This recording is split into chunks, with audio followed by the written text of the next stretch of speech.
La Chartreuse de Parme, partie 12 du livre audio, chapitre 21.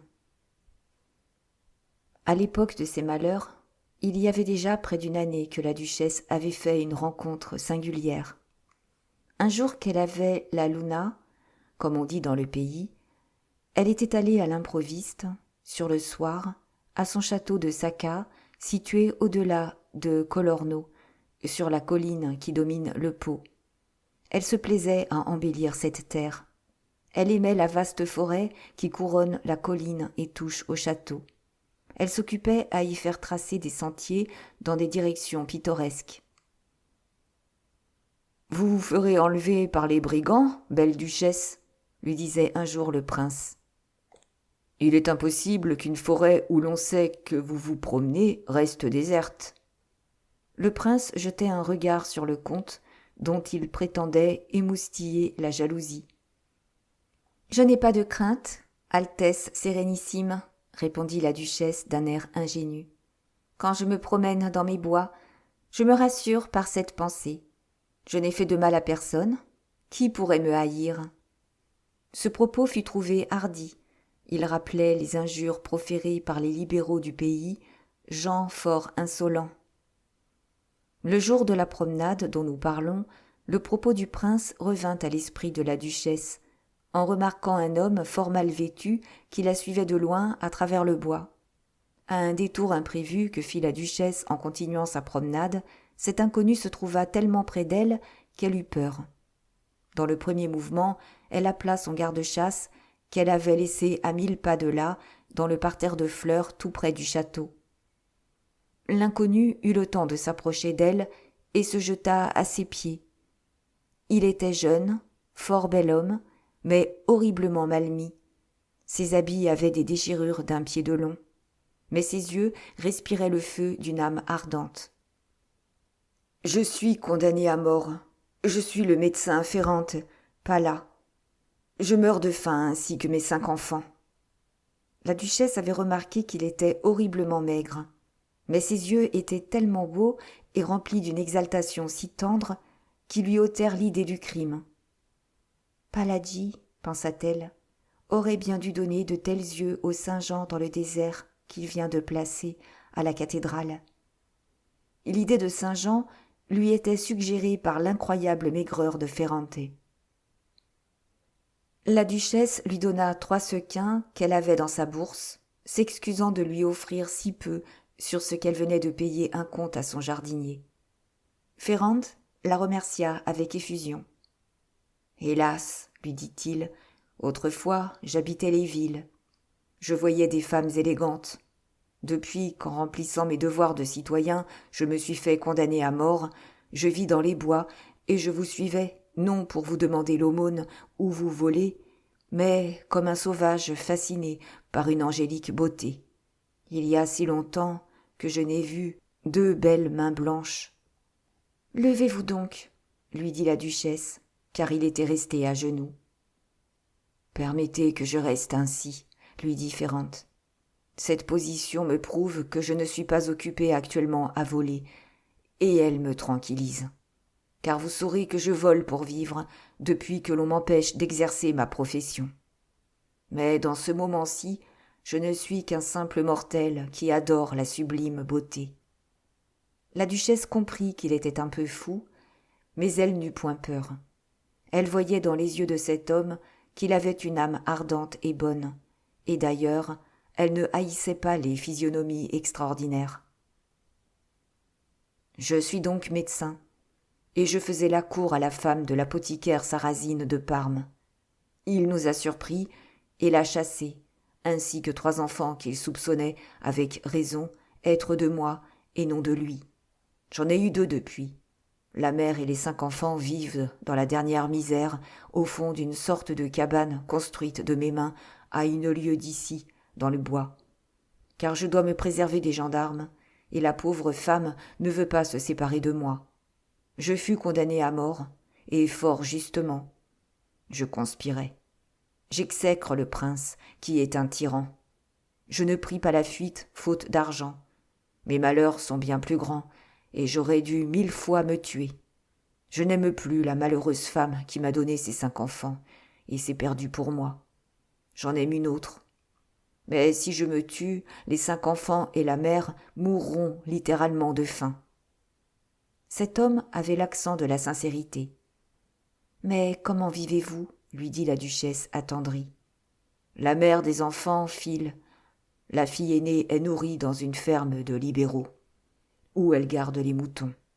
Moi, je vole sur la route de Plaisance à Gênes. » « Comment accordez-vous le vol avec vos principes libéraux ? » ?»« Je tiens note des gens que je vole, et si jamais j'ai quelque chose, je leur rendrai les sommes volées. J'estime qu'un tribun du peuple tel que moi exécute un travail qui, à raison de son danger, vaut bien 100 francs par mois. Ainsi, je me garde bien de prendre plus de 1200 francs par an. » « Je me trompe.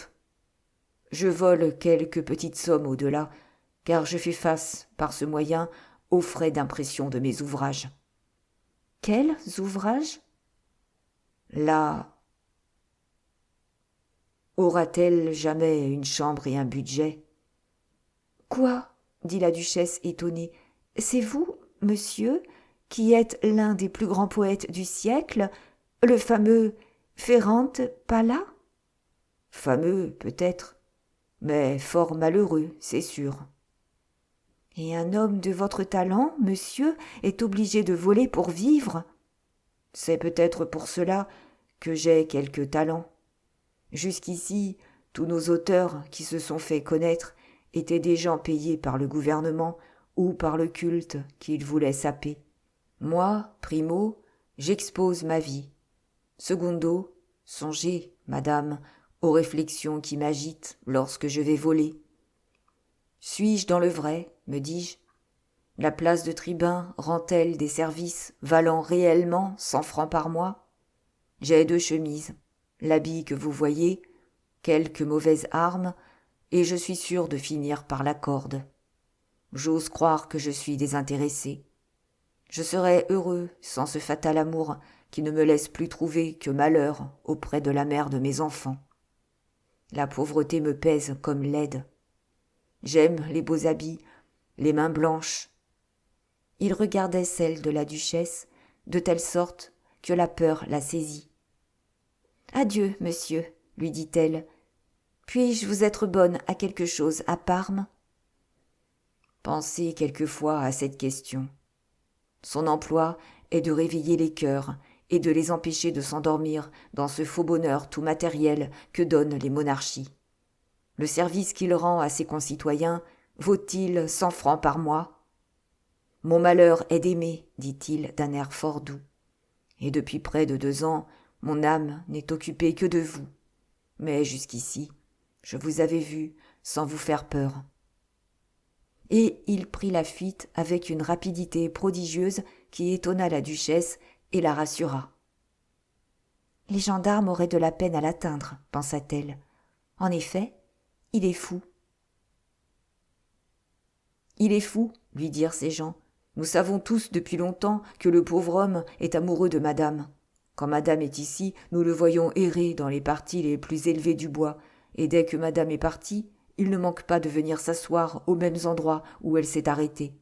Il ramasse curieusement les fleurs qui ont pu tomber de son bouquet et les conserve longtemps attachées à son mauvais chapeau. »« Et vous ne m'avez jamais parlé de ces folies ?» dit la duchesse, presque du ton du reproche. « Nous craignons que madame ne le dît au ministre Mosca. Le pauvre Ferrante est si bon enfant. Ça n'a jamais fait de mal à personne, et parce qu'il aime notre Napoléon, on l'a condamné à mort. » Elle ne dit mot au ministre de cette rencontre. Et comme depuis 4 ans, c'était le premier secret qu'elle lui faisait, 10 fois elle fut obligée de s'arrêter court au milieu d'une phrase. Elle revint à Sacca avec de l'or. Ferrante ne se montra point. Elle revint 15 jours plus tard. Ferrante, après l'avoir suivie quelque temps en gambadant dans le bois à 100 pas de distance, fondit sur elle avec la rapidité de l'épervier et se précipita à ses genoux comme la première fois. « Où étiez-vous il y a 15 jours ? » ?»« Dans la montagne au-delà de nos vies, pour voler des muletiers qui revenaient de Milan, où ils avaient vendu de l'huile. »« Acceptez cette bourse. » Ferrante ouvrit la bourse, y prit un sequin qu'il baisa et qu'il mit dans son sein, puis la rendit. « Vous me rendez cette bourse et vous volez ?»« Sans doute. Mon institution est telle, jamais je ne dois avoir plus de 100 francs. Or, maintenant, la mère de mes enfants a 80 francs et moi, j'en ai 25. Je suis en faute de 5 francs. Et si l'on me pendait en ce moment, j'aurais des remords. J'ai pris ce sequin parce qu'il vient de vous et que je vous aime. » L'intonation de ce mot fort simple fut parfaite. « Il aime réellement ?» se dit la duchesse. Ce jour-là, il avait l'air tout à fait égaré. Il dit qu'il y avait à Parme des gens qui lui devaient 600 francs et qu'avec cette somme, il réparerait sa cabane où maintenant ses pauvres petits-enfants s'enrhumaient. « Mais je vous ferai l'avance de ces 600 francs, dit la duchesse, tout émue. « Mais alors, moi, homme public, le parti contraire ne pourra-t-il pas me calomnier et dire que je me vends ?» La duchesse, attendrie, lui offrit une cachette à Parme s'il voulait lui jurer que, pour le moment, il n'exercerait point sa magistrature dans cette ville, que, surtout, il n'exécuterait aucun des arrêts de mort que, disait-il, il avait in petto.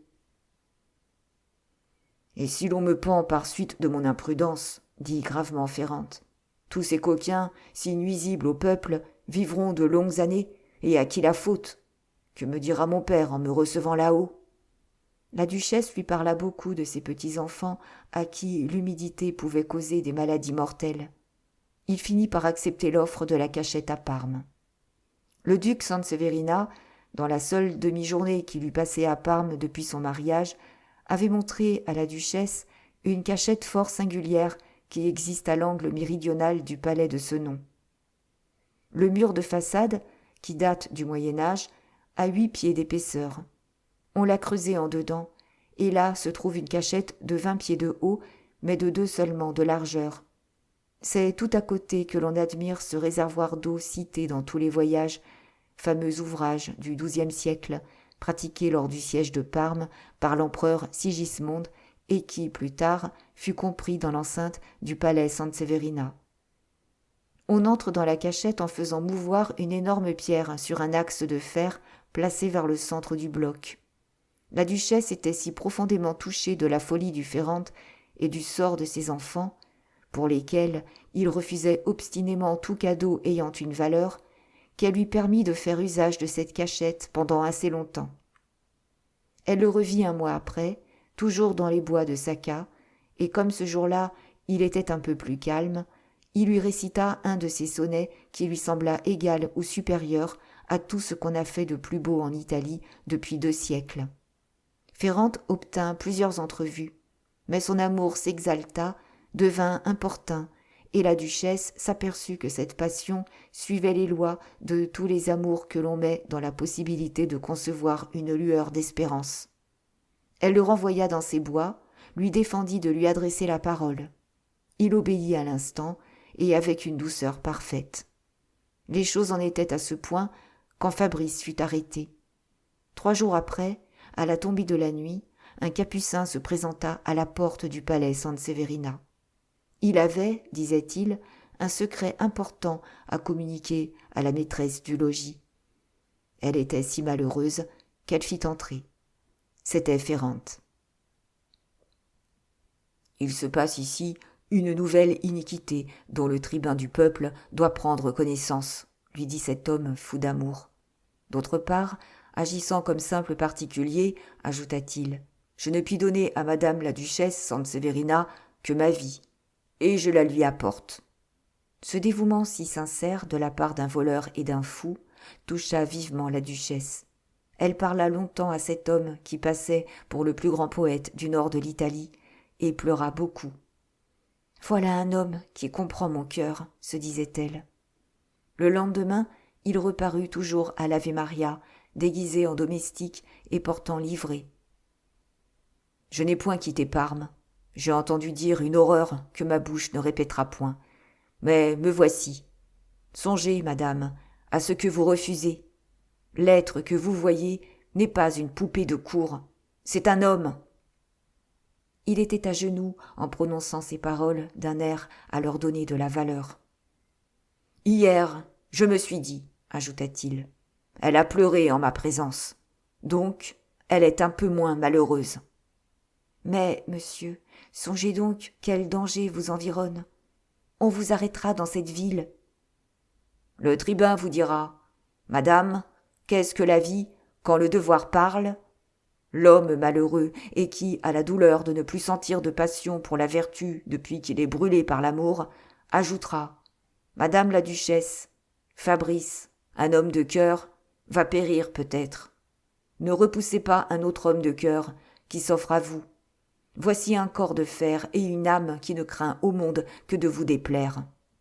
Si vous me parlez encore de vos sentiments, je vous ferme ma porte à jamais. » La duchesse eut bien l'idée, ce soir-là, d'annoncer à Ferrante qu'elle ferait une petite pension à ses enfants, mais elle eut peur qu'il ne partît de là pour se tuer.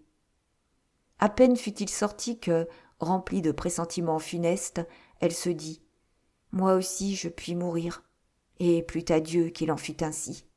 Et bientôt, si je trouvais un homme digne de ce nom à qui recommander mon pauvre Fabrice. » Une idée saisit la duchesse.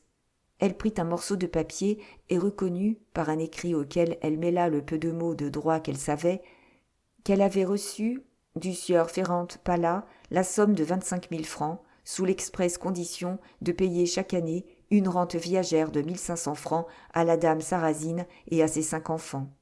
La duchesse ajouta « De plus, je lègue une rente viagère de 300 francs à chacun de ses 5 enfants, sous la condition que Ferrante Pala donnera des soins comme médecin à mon neveu Fabrice del Dongo et sera pour lui un frère.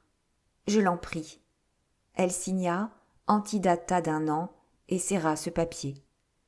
2 jours après, Ferrante reparut. C'était au moment où toute la ville était agitée par le bruit de la prochaine exécution de Fabrice.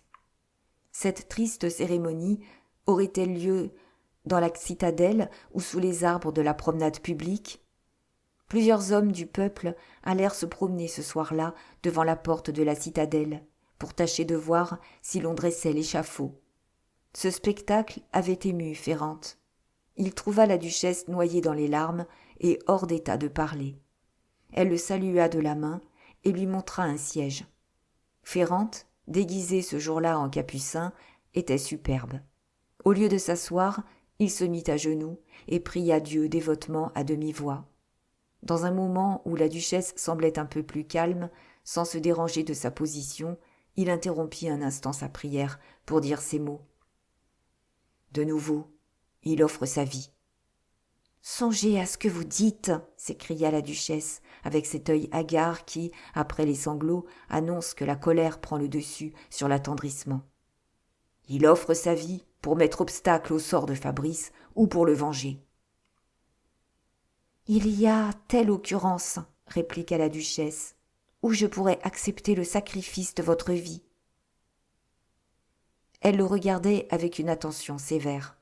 Un éclair de joie brilla dans son regard. Il se leva rapidement et tendit les bras vers le ciel. La duchesse alla se munir d'un papier caché dans le secret d'une grande armoire de noyer.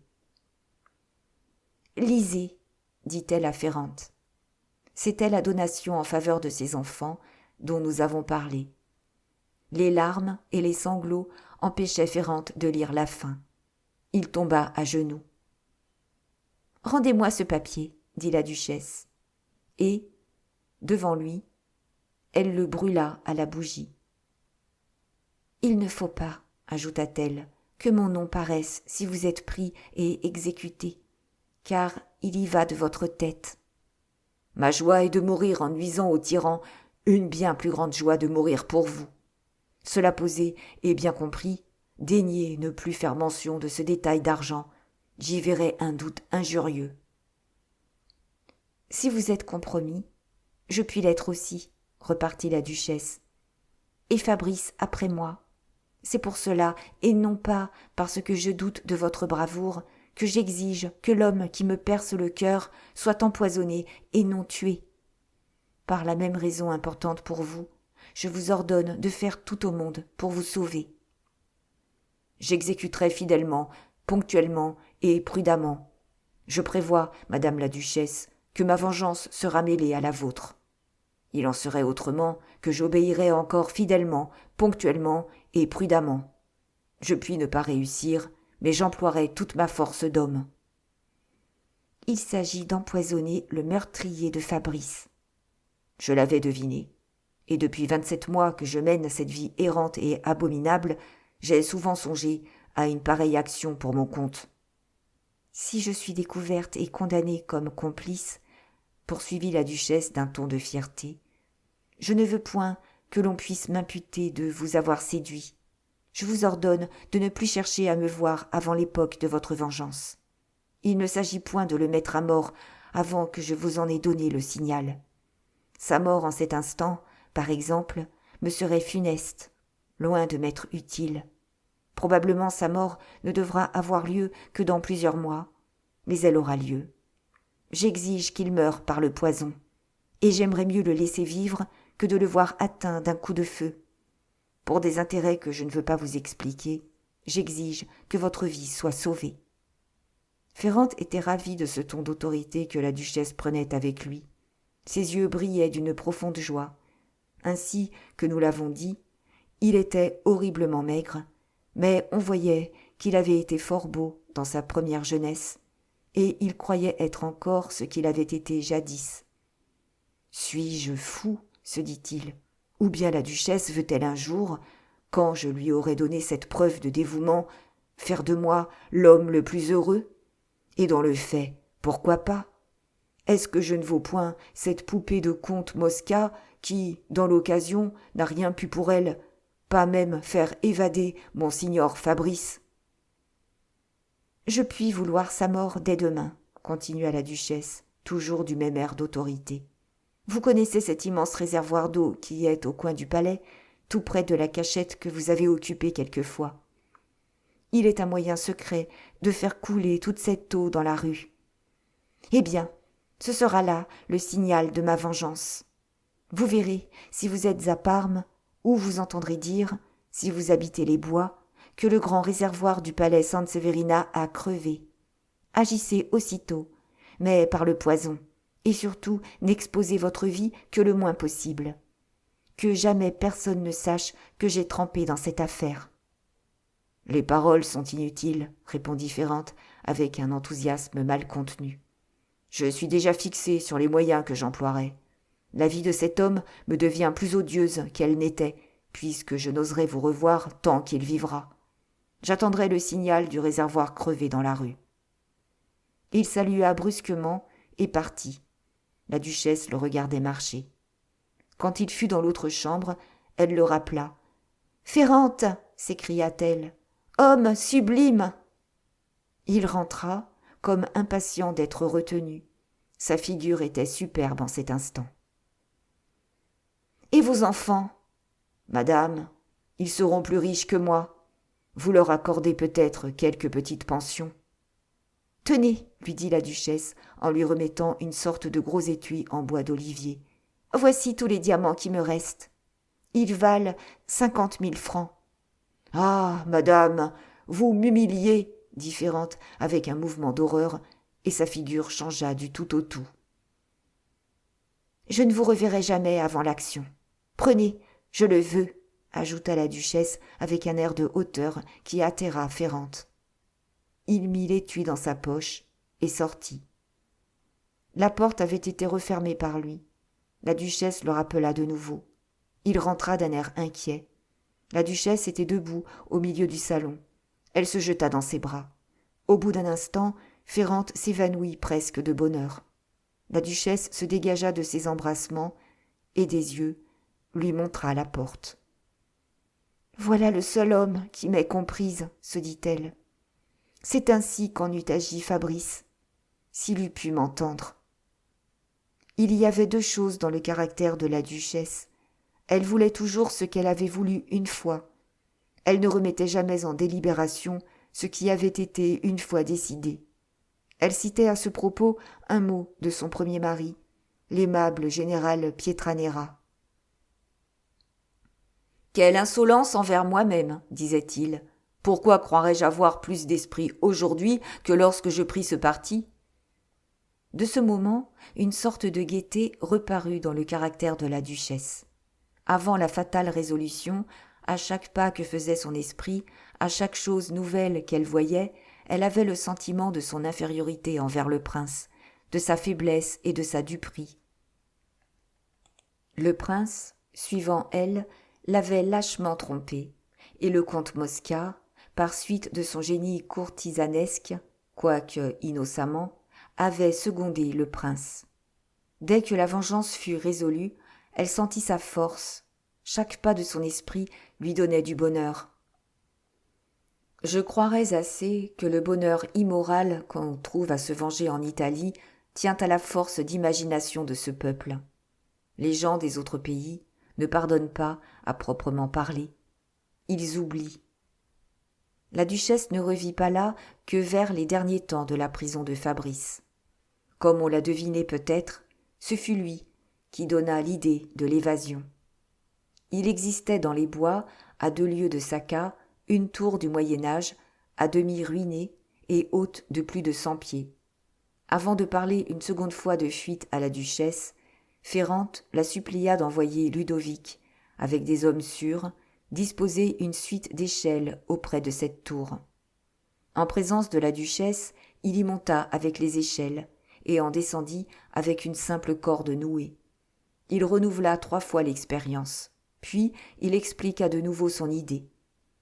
8 jours après, Ludovic voulut aussi descendre de cette vieille tour avec une corde nouée.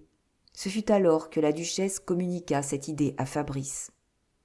Dans les derniers jours qui précédèrent cette tentative, qui pouvait amener la mort du prisonnier, et de plus d'une façon, la duchesse ne pouvait trouver un instant de repos qu'autant qu'elle avait Ferrante à ses côtés. Le courage de cet homme électrisait le sien, mais l'on sent bien qu'elle devait cacher au comte ce voisinage singulier. Elle craignait, non pas qu'il se révoltât, mais elle eût été affligée de ces objections qui eussent redoublé ses inquiétudes. Quoi, prendre un conseiller intime, un fou reconnu comme tel, et condamné à mort ? Et, ajoutait la duchesse, se parlant à elle-même, un homme qui, par la suite, pouvait faire de si étranges choses.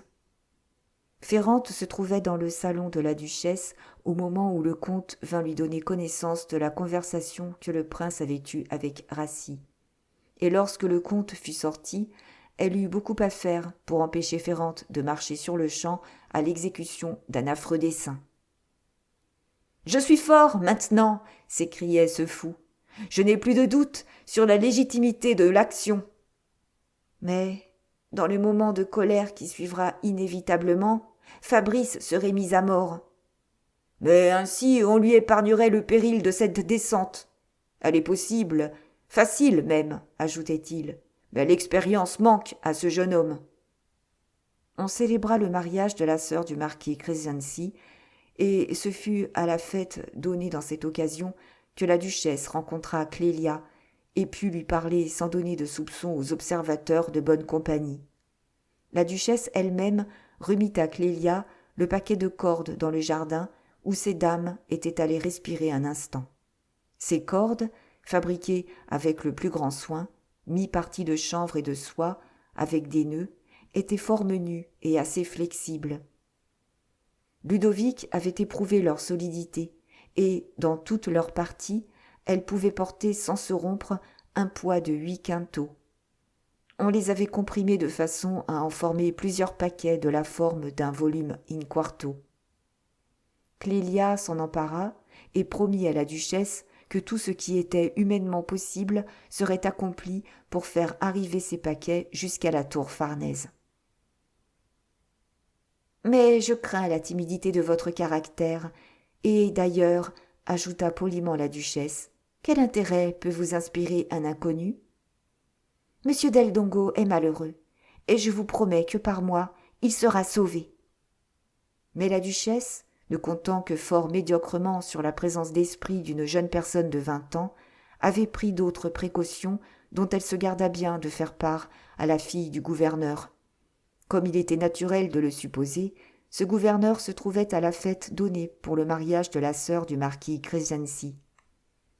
La duchesse se dit que, si elle lui faisait donner un fort narcotique, on pourrait croire dans le premier moment qu'il s'agissait d'une attaque d'apoplexie, et alors, au lieu de le placer dans sa voiture pour le ramener à la citadelle, on pourrait, avec un peu d'adresse, faire prévaloir l'avis de se servir d'une litière, qui se trouverait par hasard dans la maison où se donnait la fête.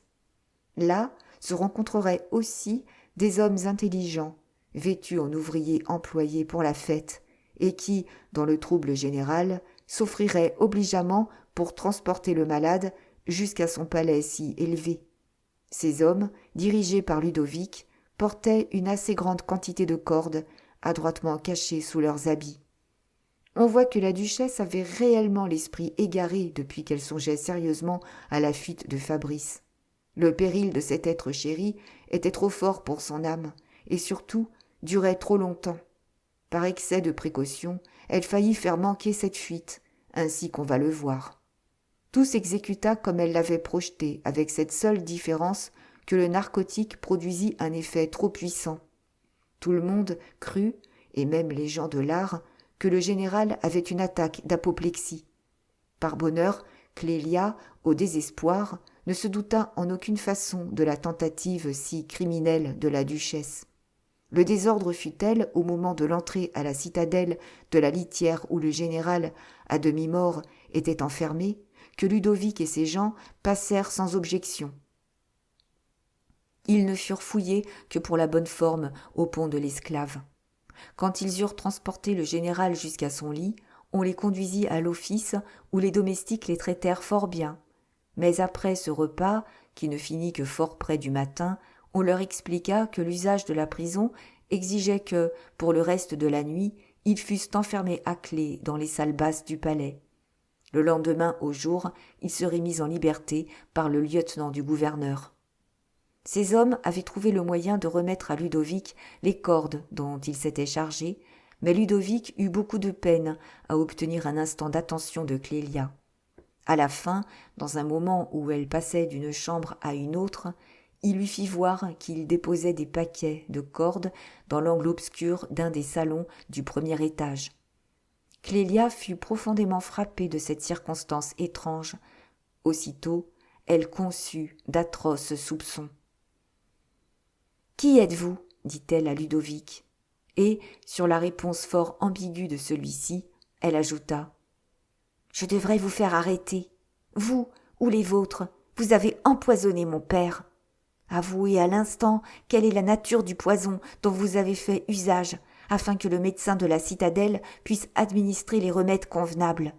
Avouez à l'instant, ou bien, vous et vos complices, jamais vous ne sortirez de cette citadelle. » « Mademoiselle a tort de s'alarmer, » répondit Ludovic, avec une grâce et une politesse parfaites. « Il ne s'agit nullement de poison.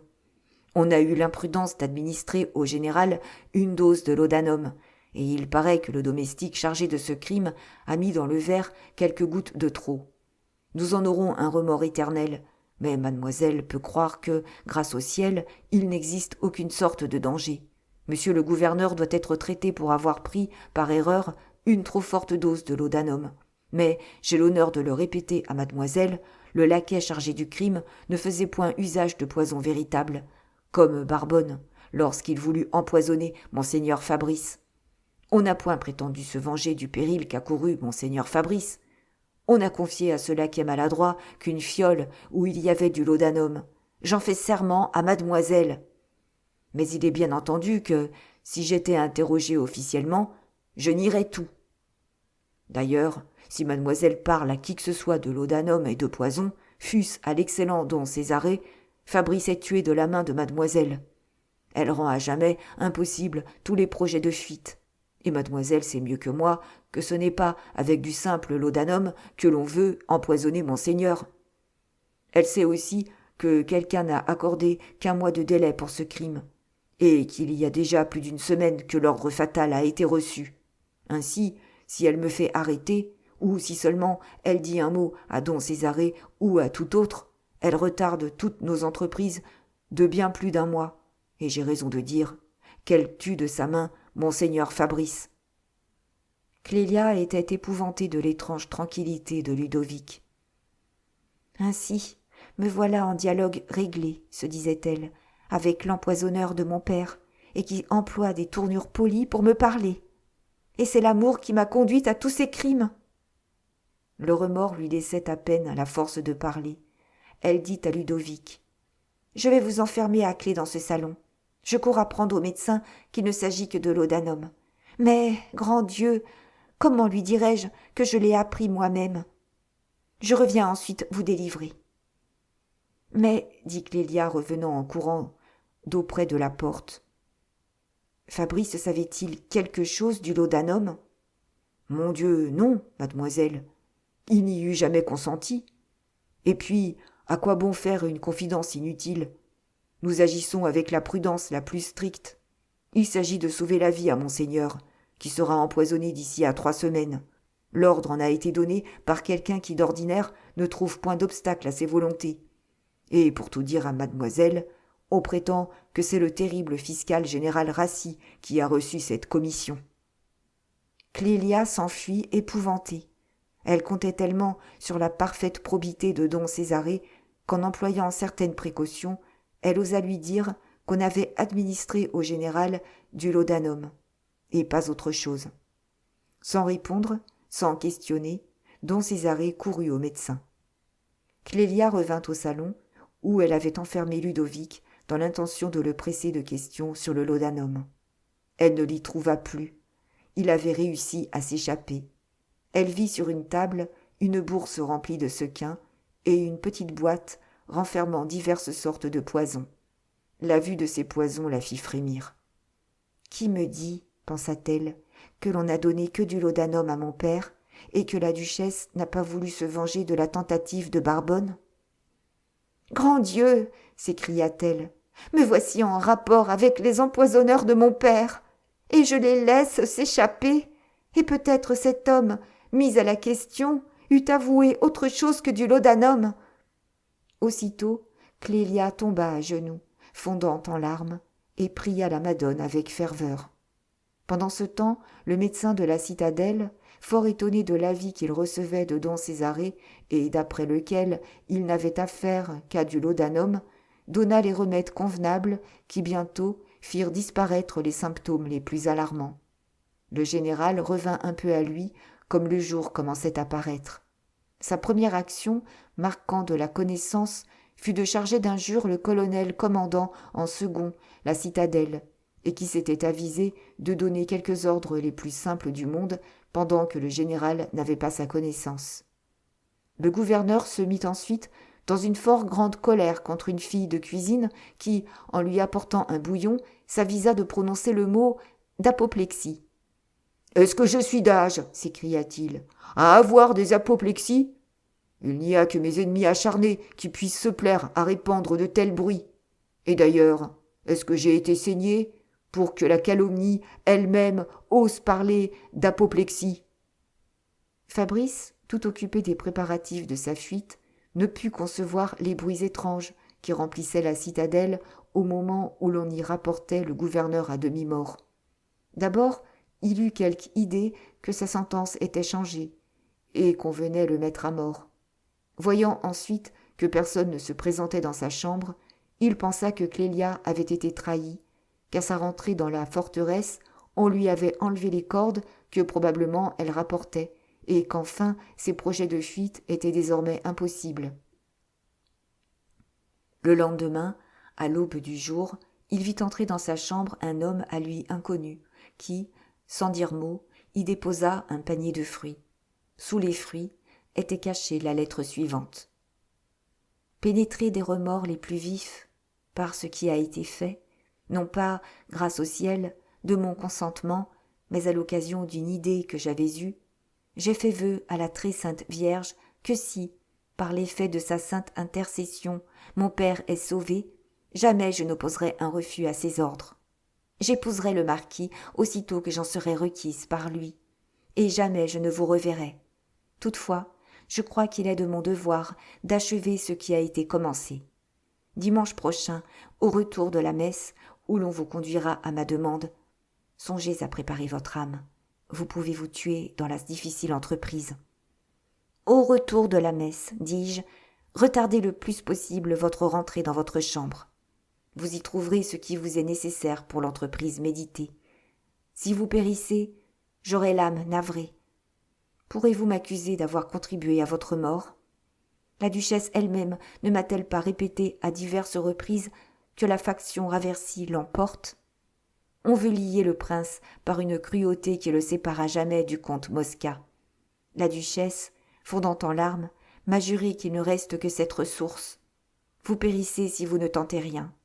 Je ne puis plus vous regarder, j'en ai fait le vœu. Mais si dimanche, vers le soir, vous me voyez entièrement vêtu de noir, à la fenêtre accoutumée, ce sera le signal que la nuit suivante tout sera disposé autant qu'il est possible à mes faibles moyens. Après 11 heures, peut-être seulement à minuit ou 1 heure, une petite lampe paraîtra à ma fenêtre. Ce sera l'instant décisif.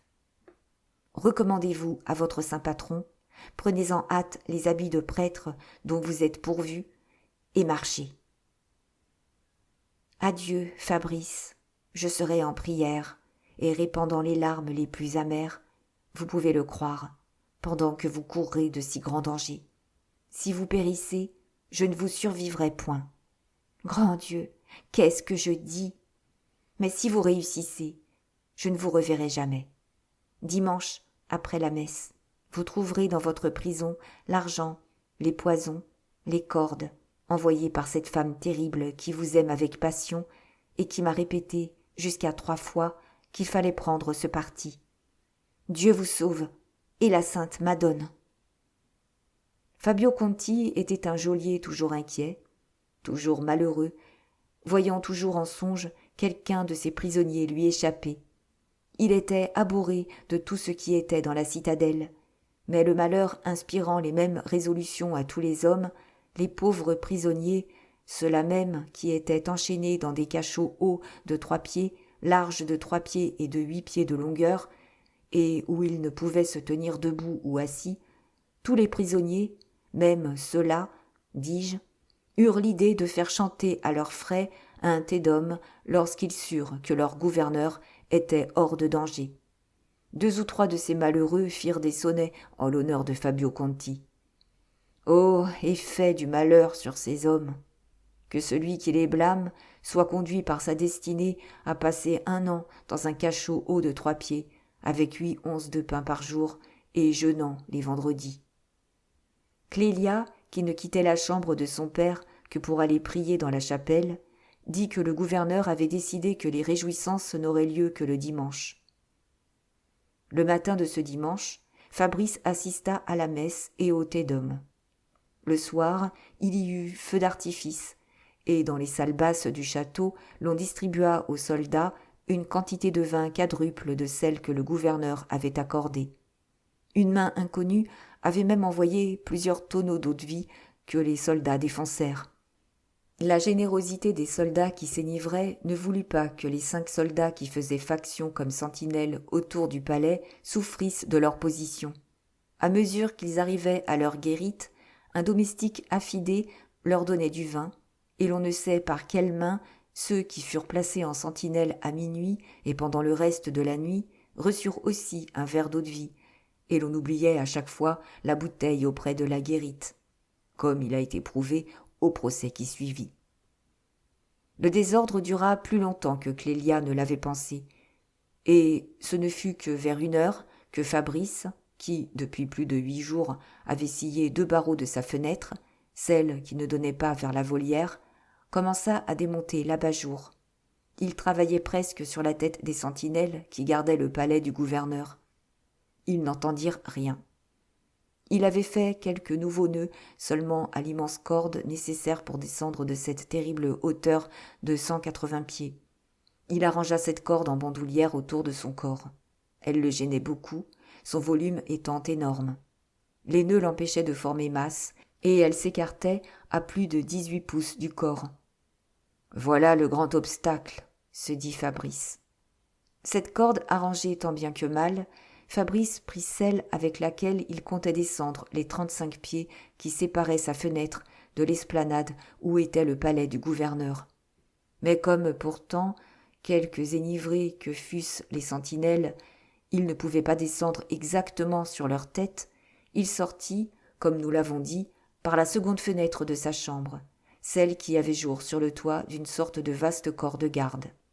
Par une bizarrerie de malade, dès que le général Fabio Conti avait pu parler, il avait fait monter 200 soldats dans cet ancien corps de garde abandonné depuis un siècle. Il disait qu'après l'avoir empoisonné, on voulait l'assassiner dans son lit, et ces 200 soldats devaient le garder. On peut juger de l'effet que cette mesure imprévue produisit sur le cœur de Clélia. Cette fille pieuse sentait fort bien jusqu'à quel point elle trahissait son père, et un père qui venait d'être presque empoisonné dans l'intérêt du prisonnier qu'elle aimait. Elle vit presque dans l'arrivée imprévue de ces 200 hommes un arrêt de la Providence qui lui défendait d'aller plus avant et de rendre la liberté à Fabrice. Mais tout le monde dans Parme parlait de la mort prochaine du prisonnier.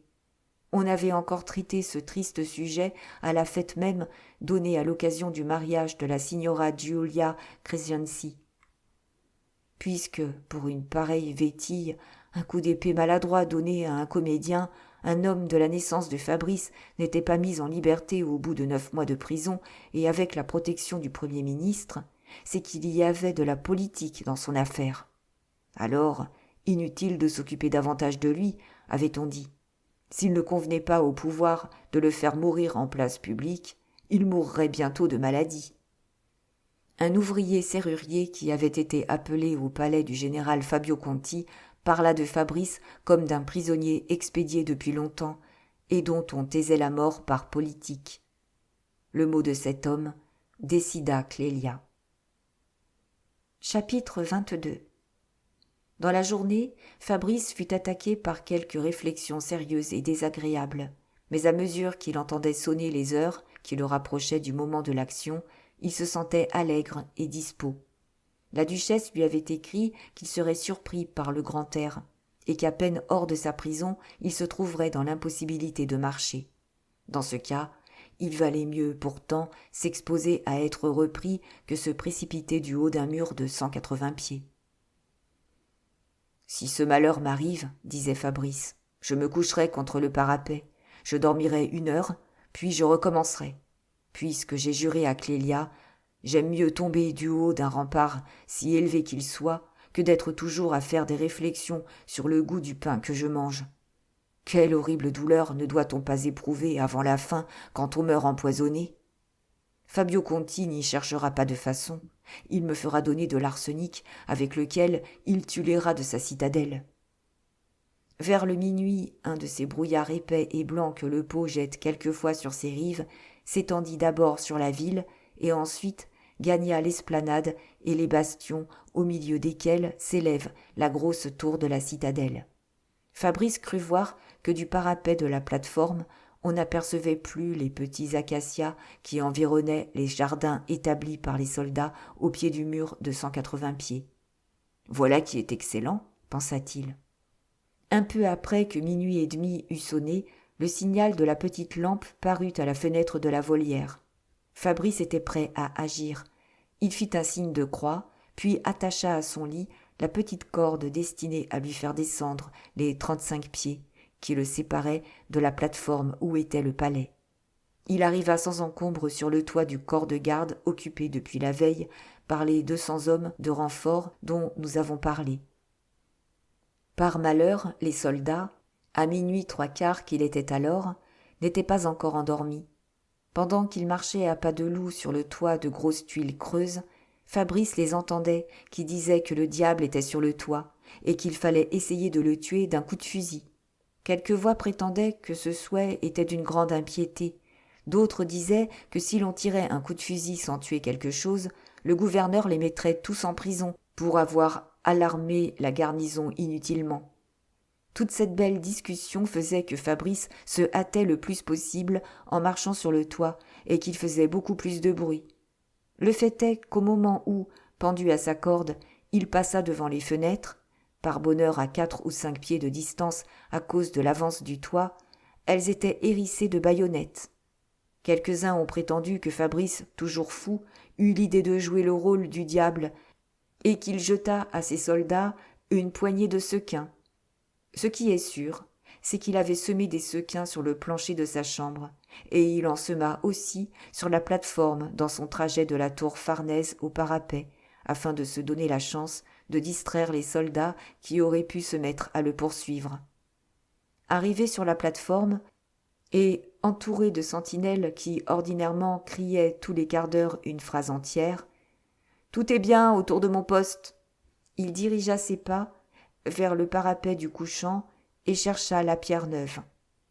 Ce qui paraît incroyable et pourrait faire douter du fait si le résultat n'avait eu pour témoin une ville entière, c'est que les sentinelles placées le long du parapet n'avaient pas vu et arrêté Fabrice.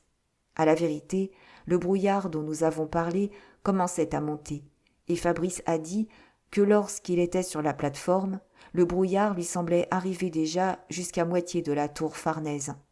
Mais ce brouillard n'était point épais, et il apercevait fort bien les sentinelles dont quelques-unes se promenaient. Il ajoutait que, poussé comme par une force surnaturelle, il alla se placer hardiment entre deux sentinelles assez voisines. Il défit tranquillement la grande corde qu'il avait autour du corps et qui s'embrouilla 2 fois. Il lui fallut beaucoup de temps pour la débrouiller et l'étendre sur le parapet. Il entendait les soldats parler de tous les côtés, bien résolus à poignarder le premier qui s'avancerait vers lui. « Je n'étais nullement troublé, ajoutait-il. Il me semblait que j'accomplissais une cérémonie. » Il attacha sa corde enfin débrouillée à une ouverture pratiquée dans le parapet pour l'écoulement des eaux. Il monta sur ce même parapet et pria Dieu avec ferveur. Puis, comme un héros des temps de chevalerie, il pensa un instant à Clélia. « Combien je suis différent, se dit-il, du Fabrice léger et libertin qui entra ici il y a 9 mois. » Enfin, il se mit à descendre cette étonnante hauteur. Il agissait mécaniquement, dit-il, et comme il eût fait en plein jour, descendant devant des amis, pour gagner un pari. Vers le milieu de la hauteur, il sentit tout à coup ses bras perdre leur force. Il croit même qu'il lâcha la corde un instant. Mais bientôt il la reprit. Peut-être, dit-il, il se retint aux broussailles sur lesquelles il glissait et qui l'écorchaient. Il éprouvait de temps à autre une douleur atroce entre les épaules. Elle allait jusqu'à lui ôter la respiration. Il y avait un mouvement d'ondulation fort incommode. Il était renvoyé sans cesse de la corde aux broussailles. Il fut touché par plusieurs oiseaux assez gros qu'il réveillait et qui se jetaient sur lui en s'envolant. Les premières fois, il crut être atteint par des gens descendant de la citadelle par la même voie que lui pour le poursuivre, et il s'apprêtait à se défendre. Enfin, il arriva au bas de la grosse tour sans autre inconvénient que d'avoir les mains en sang. Il raconte que depuis le milieu de la tour, le talus qu'elle forme lui fut fort utile. Il frottait le mur en descendant, et les plantes qui croissaient entre les pierres le retenaient beaucoup. En arrivant en bas, dans les jardins des soldats, il tomba sur un acacia qui, vu d'en haut, lui semblait avoir 4 ou 5 pieds de hauteur, et qui en avait réellement 15 ou 20. Un ivrogne qui se trouvait là endormi le prit pour un voleur. En tombant de cet arbre, Fabrice se démit presque le bras gauche. Il se mit à fuir vers le rempart. Mais, à ce qu'il dit, ses jambes lui semblaient comme du coton. Il n'avait plus aucune force. Malgré le péril, il s'assit et but un peu d'eau-de-vie qui lui restait. Il s'endormit quelques minutes, au point de ne plus savoir où il était. En se réveillant, il ne pouvait comprendre comment, se trouvant dans sa chambre, il voyait des arbres. Enfin, la terrible vérité revint à sa mémoire. Aussitôt, il marcha vers le rempart.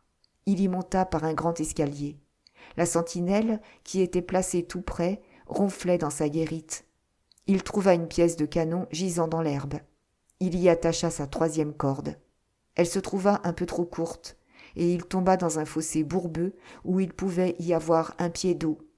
Pendant qu'il se relevait et cherchait à se reconnaître, il se sentit saisi par 2 hommes.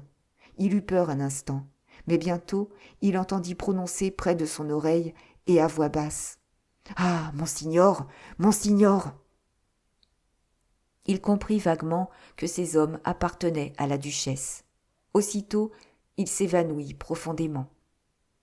Quelque temps après, il sentit qu'il était porté par des hommes qui marchaient en silence et fort vite. Puis on s'arrêta, ce qui lui donna beaucoup d'inquiétude. Mais il n'avait ni la force de parler, ni celle d'ouvrir les yeux. Il sentait qu'on le serrait. Tout à coup, il reconnut le parfum des vêtements de la duchesse. Ce parfum le ranima.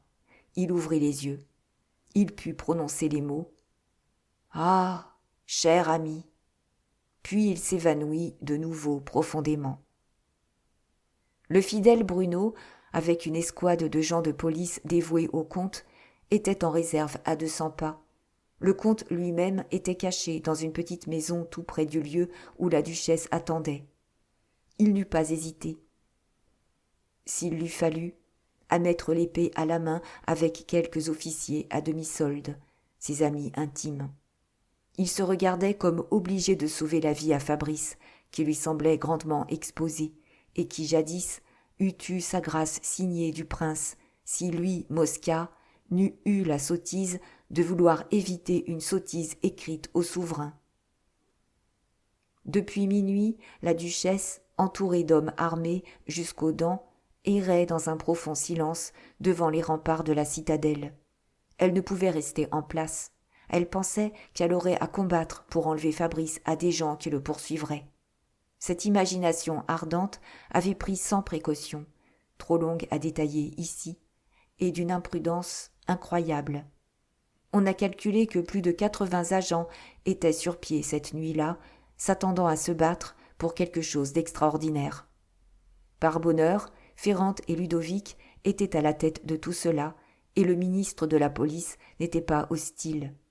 Mais le comte lui-même remarqua que la duchesse ne fut trahie par personne et qu'il ne sut rien comme ministre. La duchesse perdit la tête absolument en revoyant Fabrice. Elle le serrait convulsivement dans ses bras, puis fut au désespoir en se voyant couverte de sang. C'était celui des mains de Fabrice. Elle le crut dangereusement blessé. Aidée d'un de ses gens, elle lui ôtait son habit pour le panser, lorsque Ludovic, qui par bonheur se trouvait là, mit d'autorité la duchesse et Fabrice dans une des petites voitures qui étaient cachées dans un jardin près de la porte de la ville, et l'on partit ventre à terre pour aller passer le Pô près de Sacca. Ferrante, avec 20 hommes bien armés, faisait l'arrière-garde et avait promis sur sa tête d'arrêter la poursuite. Le comte, seul et à pied, ne quitta les environs de la citadelle que 2 heures plus tard, quand il vit que rien ne bougeait. « Me voici en haute trahison !» se disait-il, ivre de joie. Ludovic eut l'idée excellente de placer dans une voiture un jeune chirurgien attaché à la maison de la duchesse et qui avait beaucoup de la tournure de Fabrice. « Prenez la fuite, lui dit-il, du côté de Bologne. Soyez fort maladroit, tâchez de vous faire arrêter. Alors, coupez-vous dans vos réponses, et enfin, avouez que vous êtes Fabrice del Dongo. Surtout, gagnez du temps. Mettez de l'adresse à être maladroit. Vous en serez quitte pour 1 mois de prison, et madame vous donnera 50 sequins. Est-ce qu'on songe à l'argent quand on sert madame ? Il partit, et fut arrêté quelques heures plus tard, ce qui causa une joie bien plaisante au général Fabio Conti et à Rassi, qui, avec le danger de Fabrice, voyait s'envoler sa baronnie. L'évasion ne fut connue à la citadelle que sur les 6 heures du matin, et ce ne fut qu'à 10 qu'on osa en instruire le prince. La duchesse avait été si bien servie que, malgré le profond sommeil de Fabrice, qu'elle prenait pour un évanouissement mortel, ce qui fit que 3 fois elle fit arrêter la voiture, elle passait le Pô dans une barque comme 4 heures sonnaient. Il y avait des relais sur la rive gauche. On fit encore 2 lieues avec une extrême rapidité, puis on fut arrêté plus d'1 heure pour la vérification des passeports. La duchesse en avait de toutes les sortes, pour elle et pour Fabrice. Mais elle était folle ce jour-là. Elle s'avisa de donner 10 Napoléons au commis de la police autrichienne et de lui prendre la main en fondant en larmes. Ce commis, fort effrayé, recommença l'examen. On prit la poste. La duchesse payait d'une façon si extravagante que partout elle excitait les soupçons en ce pays où tout étranger est suspect. Ludovic lui vint encore en aide. Il dit que madame la duchesse était folle de douleur à cause de la fièvre continue du jeune comte Mosca, fils du premier ministre de Parme, qu'elle emmenait avec elle consulter les médecins de Pavie. Ce ne fut qu'à 10 lieues par-delà le Pô que le prisonnier se réveilla tout à fait. Il avait une épaule luxée et force écorchure. La duchesse avait encore des façons si extraordinaires que le maître d'une auberge de village où l'on dîna crut avoir affaire à une princesse du sang impérial et allait lui faire rendre les honneurs qu'il croyait lui être dus. Lorsque Ludovic dit à cet homme que la princesse le ferait immanquablement mettre en prison s'il s'avisait de faire sonner les cloches. Enfin, sur les 6 heures du soir, on arriva au territoire piémontais. Là seulement, Fabrice était en toute sûreté. On le conduisit dans un petit village écarté de la grande route. On pansa ses mains, et il dormit encore quelques heures. Ce fut dans ce village que la duchesse se livra à une action non seulement horrible aux yeux de la morale, mais qui fut encore bien funeste à la tranquillité du reste de sa vie. Quelques semaines avant l'évasion de Fabrice, et un jour que tout Parme était allé à la porte de la citadelle pour tâcher de voir, dans la cour, l'échafaud qu'on dressait en son honneur, la duchesse avait montré à Ludovic, devenu le factotum de sa maison, le secret au moyen duquel on faisait sortir d'un petit cadre de fer, fort bien caché, une des pierres formant le fond du fameux réservoir d'eau du palais Sanseverina, ouvrage du XIIIe siècle, et dont nous avons parlé. Pendant que Fabrice dormait dans la trattoria de ce petit village, la duchesse fit appeler Ludovic. Il la crut devenue folle, tant les regards qu'elle lui lançait étaient singuliers. « Vous devez vous attendre, lui dit-elle, que je vais vous donner quelques milliers de francs. »« Eh bien, non, je vous connais, vous êtes un poète, vous auriez bientôt mangé cet argent. Je vous donne la petite terre de la Ricciarda à 1 lieue de Casalmaggiore. » Ludovic se jeta à ses pieds, fou de joie, et protestant, avec l'accent du cœur, que ce n'était point pour gagner de l'argent qu'il avait contribué à sauver monseigneur Fabrice, qu'il l'avait toujours aimé d'une façon particulière depuis qu'il avait eu l'honneur de le conduire une fois en sa qualité de 3e cocher de madame. Quand cet homme, qui réellement avait du cœur, crut avoir assez occupé de lui une aussi grande dame, il prit congé. Mais elle, avec des yeux étincelants, lui dit « Restez !» Elle se promenait sans mot dire dans cette chambre de cabaret, regardant de temps à autre Ludovic avec des yeux incroyables. Enfin, cet homme, voyant que cette étrange promenade ne prenait point de fin, crut devoir adresser la parole à sa maîtresse. « Madame m'a fait un don tellement exagéré, tellement au-dessus de tout ce qu'un pauvre homme tel que moi pouvait s'imaginer, tellement supérieur surtout au faible service que j'ai eu l'honneur de rendre, que je crois en conscience ne pas pouvoir garder sa terre de la Ricciarda. J'ai l'honneur de rendre cette terre à madame, et de la prier de m'accorder une pension de 400 francs. »« Combien de fois en votre vie, lui dit-elle, avec la hauteur la plus sombre, combien de fois avez-vous ouï dire que j'avais déserté un projet une fois énoncé par moi ?» Après cette phrase, la duchesse se promena encore durant quelques minutes. Puis, s'arrêtant tout à coup, elle s'écria « C'est par hasard, et parce qu'il a su plaire à cette petite fille, que la vie de Fabrice a été sauvée. S'il n'avait été aimable, il mourrait. Est-ce que vous pourrez me nier cela ?»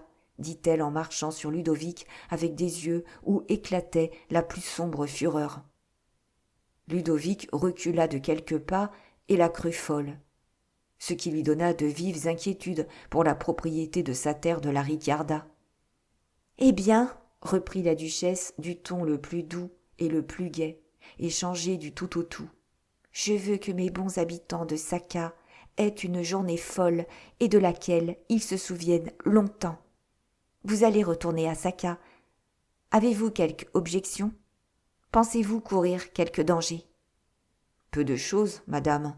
Aucun des habitants de Sacca ne dira jamais que j'étais de la suite de monseigneur Fabrice.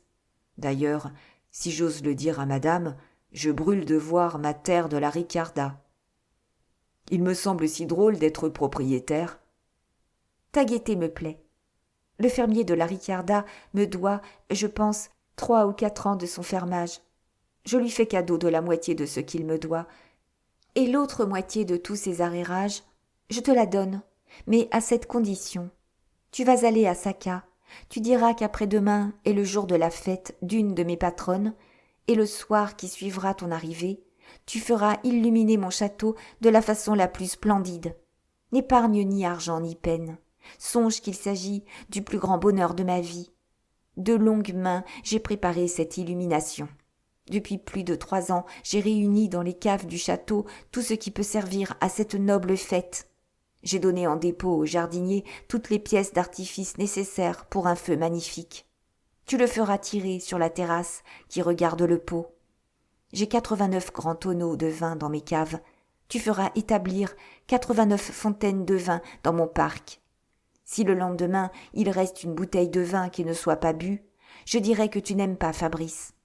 Quand les fontaines de vin, l'illumination et le feu d'artifice seront bien en train, tu t'esquiveras prudemment, car il est possible, et c'est mon espoir, qu'à Parme, toutes ces belles choses-là paraissent une insolence. C'est ce qui n'est pas possible seulement, c'est sûr.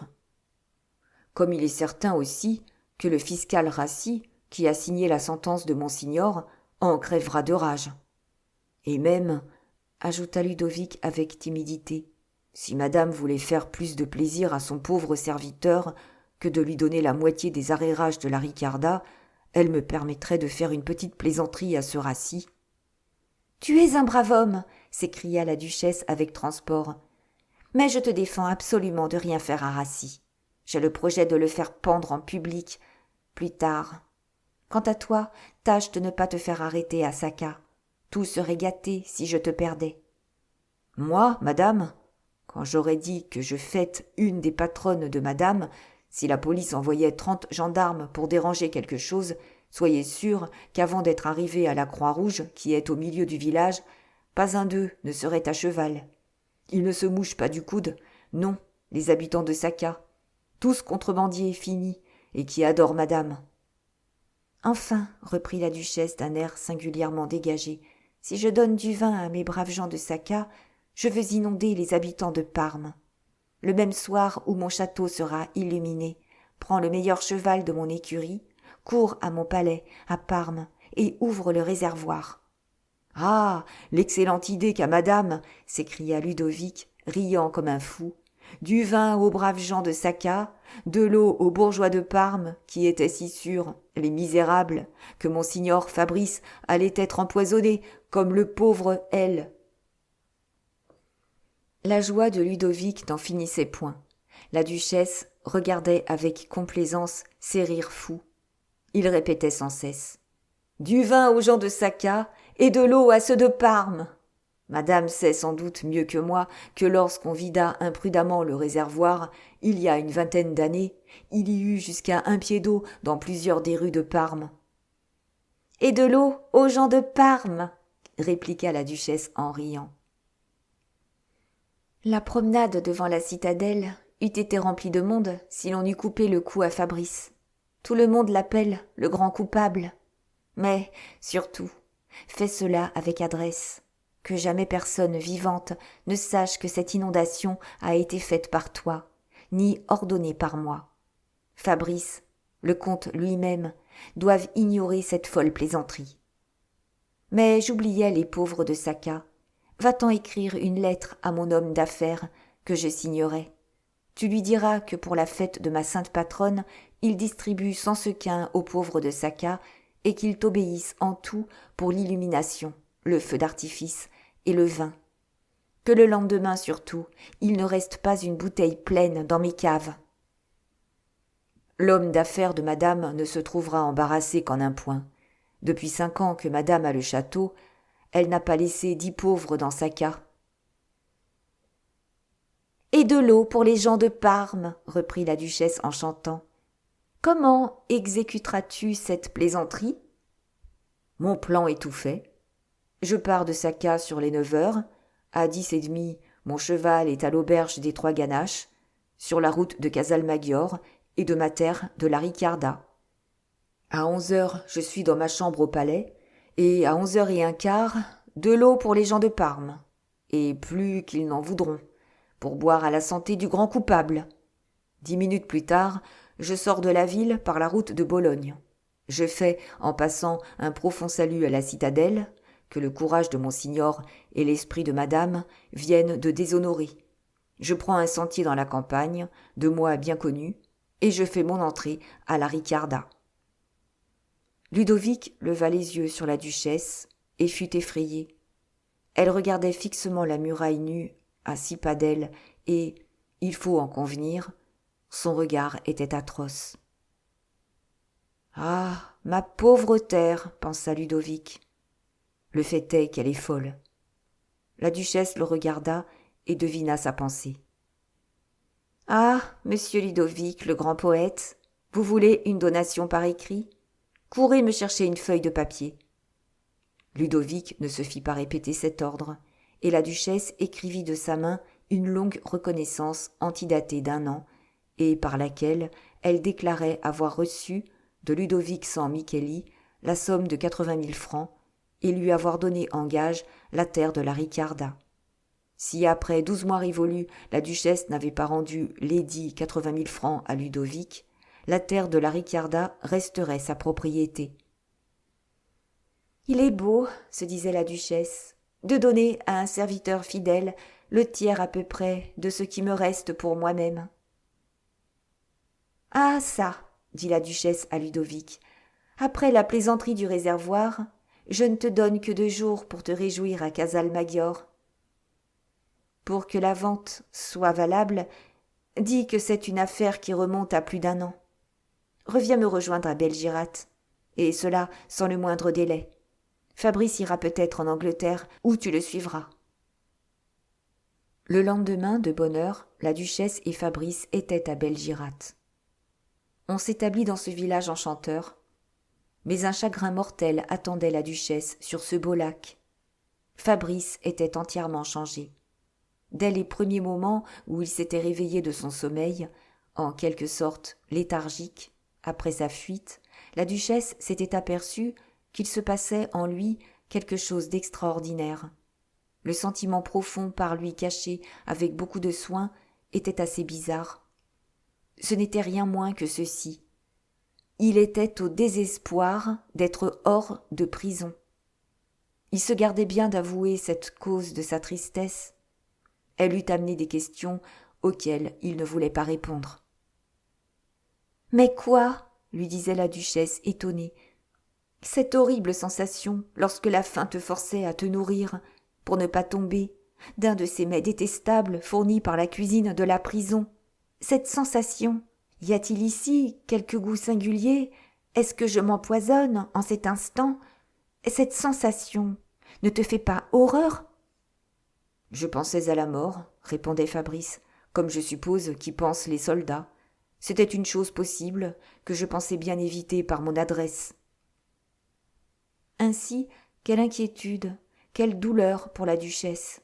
Cet être adoré, singulier, vif, original, était désormais sous ses yeux en proie à une rêverie profonde. Il préférait la solitude même au plaisir de parler de toutes choses, et à cœur ouvert, à la meilleure amie qu'il eût au monde. Toujours il était bon, empressé, reconnaissant auprès de la duchesse. Il eût, comme jadis, donné 100 fois sa vie pour elle, mais son âme était ailleurs. On faisait souvent 4 ou 5 lieues sur ce lac sublime sans se dire une parole. La conversation, l'échange de pensées froides désormais possibles entre eux, eût peut-être semblé agréable à d'autres, mais eux se souvenaient encore, la duchesse surtout, de ce qu'était leur conversation avant ce fatal combat avec Giletti qui les avait séparés. Fabrice devait à la duchesse l'histoire des 9 mois passés dans une horrible prison, et il se trouvait que, sur ce séjour, il n'avait à dire que des paroles brèves et incomplètes. « Voilà ce qui devait arriver tôt ou tard, » se disait la duchesse, avec une tristesse sombre. « Le chagrin m'a vieilli.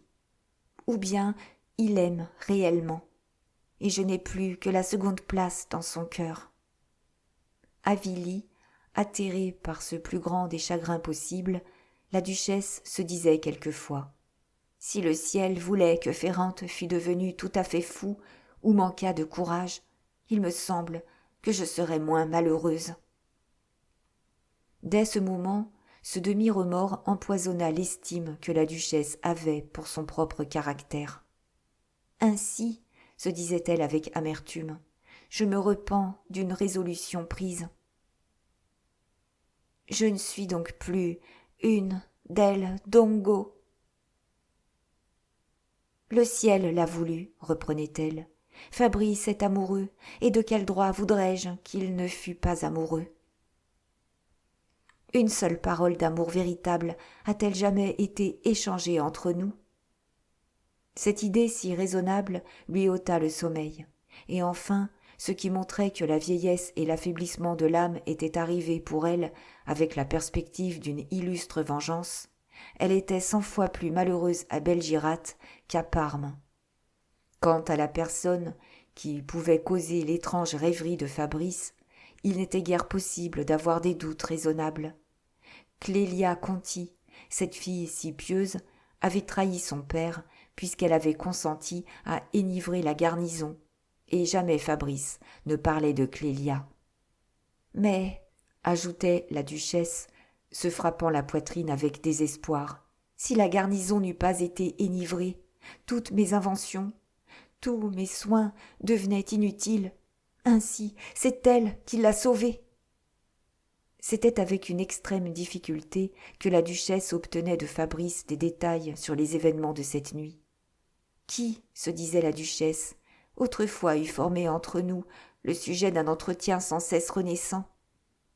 Dans ces temps fortunés, il eût parlé tout un jour et avec une verve et une gaieté sans cesse renaissantes sur la moindre bagatelle que je m'avisais de mettre en avant. Comme il fallait tout prévoir, la duchesse avait établi Fabrice au port de Locarno, ville suisse à l'extrémité du lac Majeur. Tous les jours, elle allait le prendre en bateau pour de longues promenades sur le lac. Eh bien, une fois qu'elle s'avisa de monter chez lui, elle trouva sa chambre tapissée d'une quantité de vues de la ville de Parme qu'il avait fait venir de Milan ou de Parme même, pays qu'il aurait dû tenir en abomination.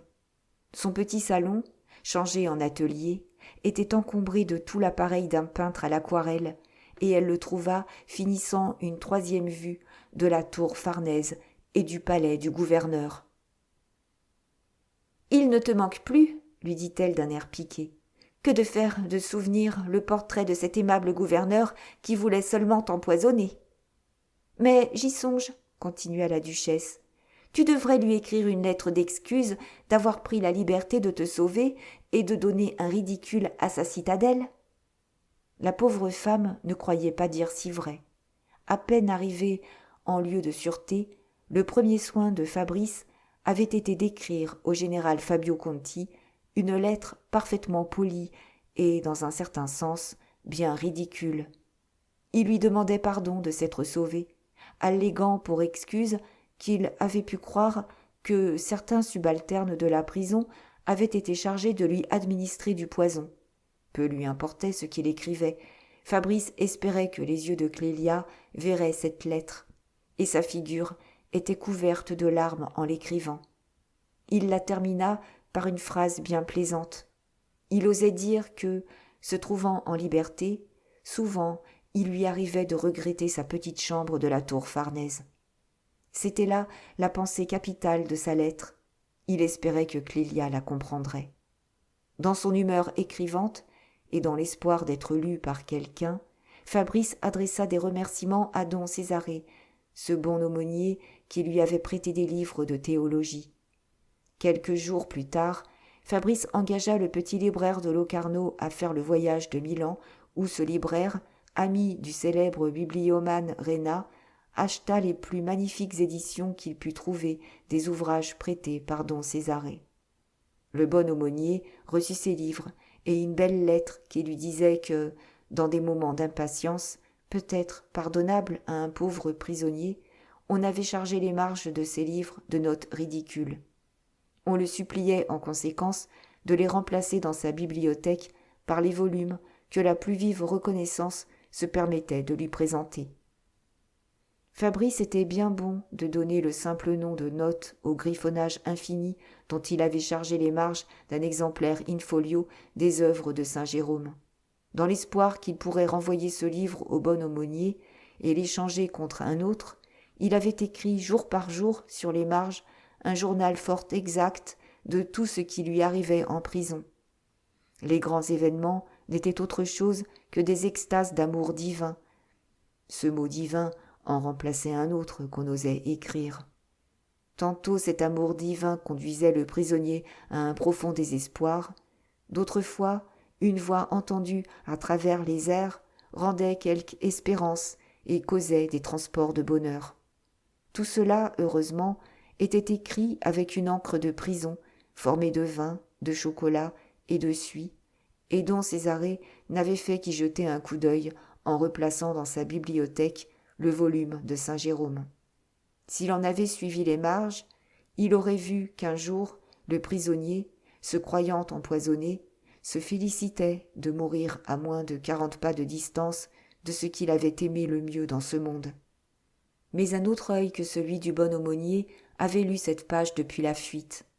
Cette belle idée, mourir près de ceux qu'on aime, exprimée de 100 façons différentes, était suivie d'un sonnet où l'on voyait que l'âme séparée, après des tourments atroces, de ce corps fragile qu'elle avait habité pendant 23 ans, poussée par cet instinct de bonheur naturel à tout ce qui exista une fois, ne remonterait pas au ciel se mêler au cœur des anges aussitôt qu'elle serait libre, et dans le cas où le jugement terrible lui accorderait le pardon de ses péchés, mais que, plus heureuse après la mort qu'elle n'avait été durant la vie, elle irait à quelques pas de la prison, où si longtemps elle avait gémi, se réunir à tout ce qu'elle avait aimé au monde. Et ainsi, disait le dernier vers du sonnet, « J'aurais trouvé mon paradis sur la terre. » Quoiqu'on ne parlât de Fabrice à la citadelle de Parme que comme d'un traître infâme qui avait violé les devoirs les plus sacrés, toutefois, le bon prêtre dont Césarée fut ravi par la vue des beaux livres qu'un inconnu lui faisait parvenir. Car Fabrice avait eu l'attention de n'écrire que quelques jours après l'envoi, de peur que son nom ne fît renvoyer tout le paquet avec indignation. Dont Césarée ne parla point de cette attention à son frère, qui entrait en fureur au seul nom de Fabrice. Mais depuis la fuite de ce dernier, il avait repris toute son ancienne intimité avec son aimable nièce. Et, comme il lui avait enseigné jadis quelques mots de latin, il lui fit voir les beaux ouvrages qu'il recevait. Tel avait été l'espoir du voyageur. Tout à coup, Clélia rougit extrêmement. Elle venait de reconnaître l'écriture de Fabrice. De grands morceaux fort étroits de papier jaune étaient placés en guise de signet en divers endroits du volume. Et, comme il est vrai de dire qu'au milieu des plats intérêts d'argent et de la froideur décolorée des pensées vulgaires qui remplissent notre vie, les démarches inspirées par une vraie passion manquent rarement de produire leur effet, comme si une divinité propice prenait le soin de les conduire par la main, Clélia, guidée par cet instinct et par la pensée d'une seule chose au monde, demanda à son oncle de comparer l'ancien exemplaire de saint Jérôme avec celui qu'il venait de recevoir. Comment dire son ravissement au milieu de la sombre tristesse où l'absence de Fabrice l'avait plongée, lorsqu'elle trouva sur les marges de l'ancien saint Jérôme le sonnet dont nous avons parlé, et les mémoires, jour par jour, de l'amour qu'on avait senti pour elle. Dès le premier jour, elle sut le sonnet par cœur. Elle le chantait, appuyée sur sa fenêtre, devant la fenêtre désormais solitaire, où elle avait vu si souvent une petite ouverture se démasquer dans l'abat-jour. Cet abat-jour avait été démonté pour être placé sur le bureau du tribunal et servir de pièce de conviction dans un procès ridicule que Rassi instruisait contre Fabrice, accusé du crime de s'être sauvé, ou, comme disait le fiscal en riant lui-même, de s'être dérobé à la clémence d'un prince magnanime. Chacune des démarches de Clélia était pour elle l'objet d'un vif remords, et depuis qu'elle était malheureuse, les remords étaient plus vifs. Elle cherchait à apaiser un peu les reproches qu'elle s'adressait en se rappelant le vœu de ne jamais revoir Fabrice, fait par elle à la Madone lors du demi-empoisonnement du général et depuis chaque jour renouvelé. Son père avait été malade de l'évasion de Fabrice, et, de plus, il avait été sur le point de perdre sa place, lorsque le prince, dans sa colère, destitua tous les geôliers de la tour Farnèse et les fit passer comme prisonniers dans la prison de la ville. Le général avait été sauvé en partie par l'intercession du comte Mosca, qui aimait mieux le voir enfermé au sommet de sa citadelle que rival actif et intrigant dans les cercles de la cour. Ce fut pendant les 15 jours que dura l'incertitude relativement à la disgrâce du général Fabio Conti, réellement malade, que Clélia eut le courage d'exécuter le sacrifice qu'elle avait annoncé à Fabrice. Elle avait eu l'esprit d'être malade le jour des réjouissances générales, qui fut aussi celui de la fuite du prisonnier, comme le lecteur s'en souvient peut-être. Elle fut malade aussi le lendemain, et, en un mot, sut si bien se conduire qu'à l'exception du geôlier Griot, chargé spécialement de la garde de Fabrice, personne n'eut de soupçon sur sa complicité. Et Griot se tut. Mais aussitôt que Clélia n'eut plus d'inquiétude de ce côté, elle fut plus cruellement agitée encore par ses justes remords. « Quelle raison au monde, se disait-elle, peut diminuer le crime d'une fille qui trahit son père ?» Un soir, après une journée passée presque tout entière à la chapelle et dans les larmes, elle pria son oncle don Césarée de l'accompagner chez le général, dont les accès de fureur l'effrayaient d'autant plus qu'à tout propos il y mêlait des imprécations contre Fabrice, cet abominable traître. Arrivée en présence de son père, elle eut le courage de lui dire que si toujours elle avait refusé de donner la main au marquis Crescenzi, c'est qu'elle ne sentait aucune inclination pour lui, et qu'elle était assurée de ne point trouver le bonheur dans cette union. À ces mots, le général entra en fureur, et Clélia eut assez de peine à reprendre la parole. Elle ajouta que si son père, séduit par la grande fortune du marquis, croyait devoir lui donner l'ordre précis de l'épouser, elle était prête à obéir.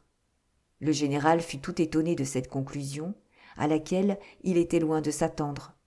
Il finit pourtant par s'en réjouir. « Ainsi, dit-il à son frère, je ne serai pas réduit à loger dans un second étage si ce polisson de Fabrice me fait perdre ma place par son mauvais procédé. » Le comte Mosca ne manquait pas de se montrer profondément scandalisé de l'évasion de ce mauvais sujet de Fabrice, et répétait dans l'occasion la phrase inventée par Rassi sur le plat procédé de ce jeune homme, fort vulgaire d'ailleurs, qui s'était soustrait à la clémence du prince. Cette phrase spirituelle, consacrée par la bonne compagnie, ne prit point dans le peuple. Laissé à son bon sens, et tout en croyant Fabrice fort coupable, il admirait la résolution qu'il avait fallu pour se lancer d'un mur si haut. Pas un être de la cour n'admira ce courage. Quant à la police, fort humiliée de cet échec, elle avait découvert officiellement qu'une troupe de 20 soldats gagnés par les distributions d'argent de la duchesse, cette femme si atrocement ingrate, et dont on ne prononçait plus le nom qu'avec un soupir, avait tendu à Fabrice 4 échelles liées ensemble et de 45 pieds de longueur chacune. Fabrice, ayant tendu une corde qu'on avait liée aux échelles, n'avait eu que le mérite fort vulgaire d'attirer ces échelles à lui. Quelques libéraux connus par leur imprudence, et entre autres le médecin C, agent payé directement par le prince, ajoutaient, mais en se compromettant, que cette police atroce avait eu la barbarie de faire fusiller 8 des malheureux soldats qui avaient facilité la fuite de cet ingrat Fabrice. Alors il fut blâmé même des libéraux véritables, comme ayant causé, par son imprudence, la mort de 8 pauvres soldats. C'est ainsi que les petits despotismes réduisent à rien la valeur de l'opinion.